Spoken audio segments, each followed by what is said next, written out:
Your honour, कटहरे में खड़ा हुआ ये मुजरिम मिनिस्टर नारायण दास मिनिस्टर नहीं, कैंसर है ये, कैंसर। हमारे देश के शरीर को खाकर मुर्दा कर देने वाला जहरीला कीड़ा है ये।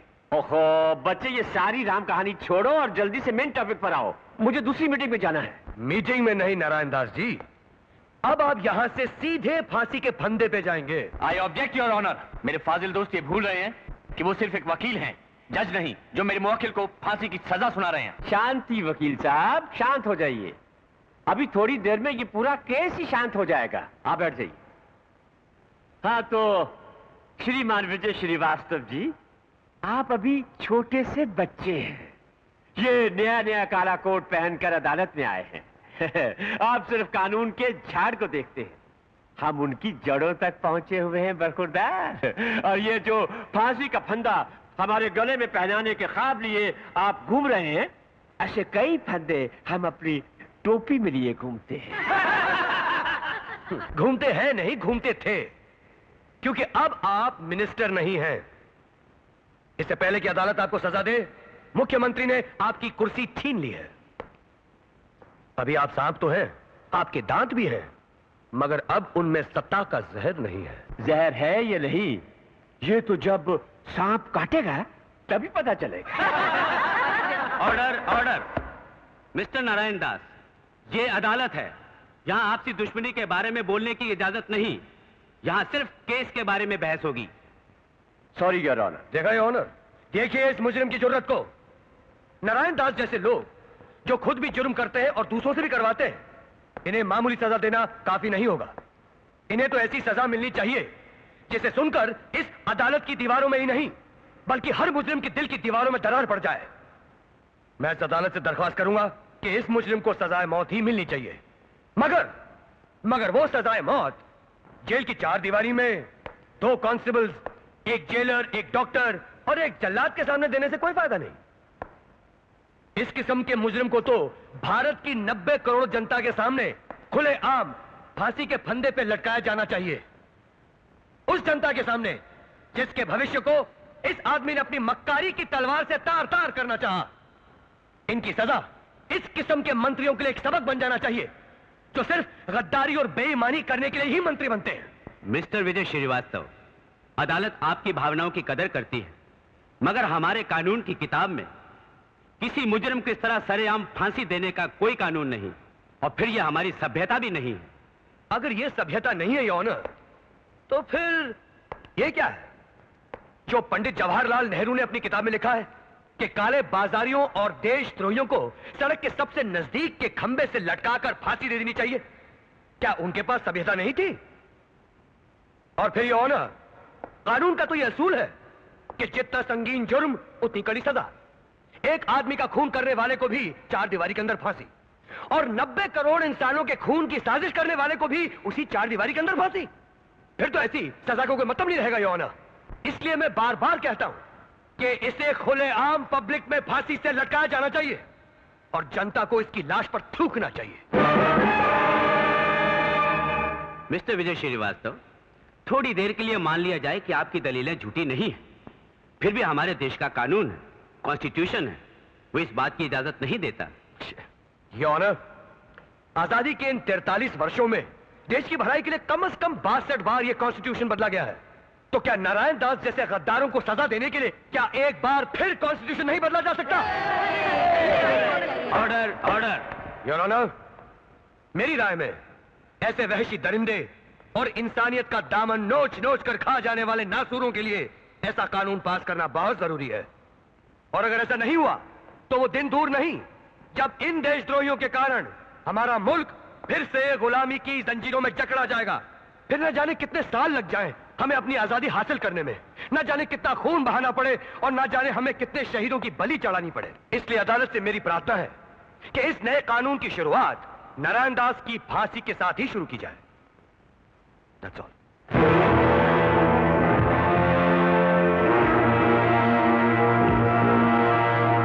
अदालत इस मुकदमे की कार्रवाई और दोनों तरफ के गवाहों के पूरे बयानात सुनने के बाद इस नतीजे पर पहुंची है कि मुल्जिमा भारती देवी का अपने पिता का खून करने का जुर्म महज एक जज्बाती उबाल था जिसने एक लम्हे के लिए देश प्रेम और देश की सुरक्षा के जोश में उन्हें पागलपन की सीमा तक पहुंचा दिया था।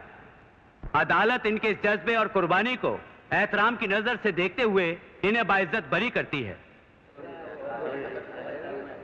इस अदालत के सामने यह भी बिना किसी शक की गुंजाइश के पूरी तरह साबित हो चुका है कि मुलजिम नारायण दास एक देशद्रोही, गद्दार और भयानक गुनहगार हैं, जिन्होंने अपने स्वार्थ के लिए न सिर्फ देश की सुरक्षा को खतरे में डालने की कोशिश की, बल्कि अपने जलील मकसद को पूरा करने के लिए कई खून भी किए।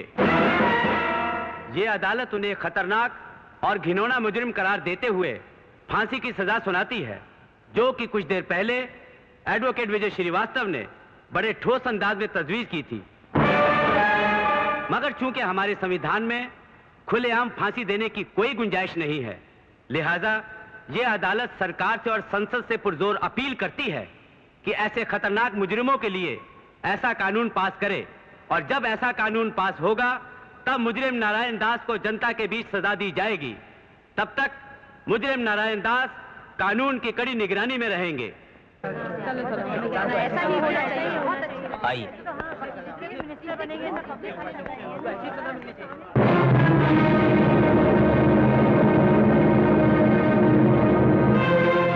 शाबाश बरखुरदार, शाबाश। Thank you. हम दाद देते हैं तुम्हारी दलीलों की, मगर इतिहास इस बात का गवाह है कि हम पॉलिटिशियन से टकराकर कोई जीता नहीं है। और बरखुरदार, ये सब जीता के दो मतलब होते हैं, एक जीत जाना और दूसरा जिंदा रहना। तुम जैसे कीड़े मकोड़े हम जैसों से टकराकर न कभी जीत सकते हैं और न कभी जीत सकते हैं। आओ बाहर चलकर देख लो।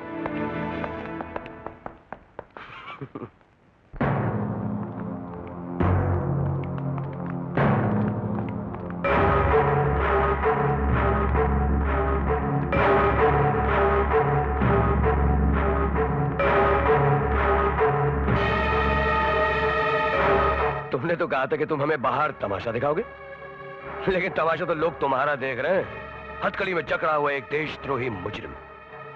जरूर दिखाएंगे बच्चे, तुम्हें तमाशा देखने का शौक है ना? जज साहब ने तो हमें अदालत के अंदर मौत की सजा सुनाई थी, हम जज साहब को अदालत के बाहर मौत की सजा देंगे।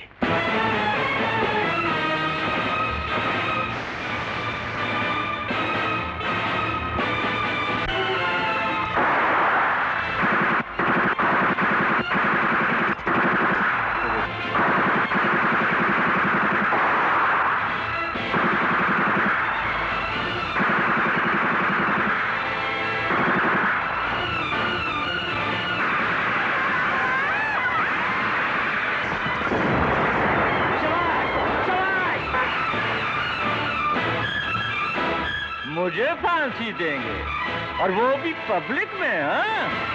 हाँ, आज तक कोई माई का लाल पैदा नहीं हुआ जो मेरा बाल भी बांका कर सके।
बेटा इन्हें जल्दी अस्पताल ले चलो। चलते विजय। नहीं जय, तुम्हें कुछ नहीं होगा, तुम्हें कुछ नहीं होगा। मत रोइए भारती जी, मत रोइए। इस देशद्रोही मंत्री को मारने की आपकी कसम पूरी हो गई और इसे खुलेआम लटकाने की, इसे खुलेआम फांसी पे लटकाने की विजय की तमन्ना भी पूरी हो गई।